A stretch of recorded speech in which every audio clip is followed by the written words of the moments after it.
আজ আমি তোমাদের মীরাবাইয়ের গল্প বলবো। রাজস্থানের কুর্কি গ্রামে রাঠোর বংশে রতন সিংহের ঘরে জন্মগ্রহণ করেন। মীরার জন্মের পরে প্রায় 5 বছর কেটে যায়। তারপর একদিন তার বাড়িতে একটি সাধুর আগমন হয়। সেই সাধুটি তাকে কৃষ্ণমূর্তি প্রদান করে।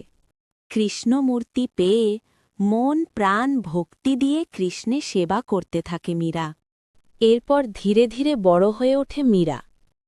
এমন একদিন তার মা বলে, তুমি বড় হয়েছ, এইসব খেলা বন্ধ করো। আমি তো খেলা করছি না মা, এ তো আমার কৃষ্ণের প্রতি প্রেম।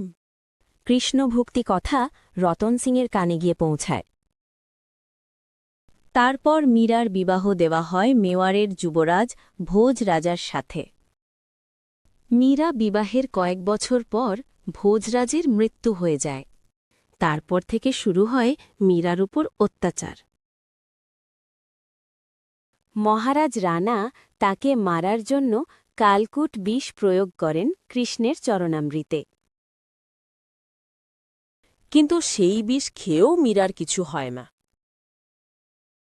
তারপর মীরা ঠিক করে সে বৃন্দাবন চলে যাবে তার মোহনের কাছে। হরে কৃষ্ণ হরে কৃষ্ণ কৃষ্ণ কৃষ্ণ হরে হরে হরে রাম রাম রাম হরে হরে। তারপর একদিন ভজন করতে করতে মীরার তার গিরিধারী গোপালের মধ্যে সমাধিস্থ হয়ে যায়। আজও বৃন্দাবন গেলে আমরা মীরার গিরিধারী মন্দির দেখতে পাই।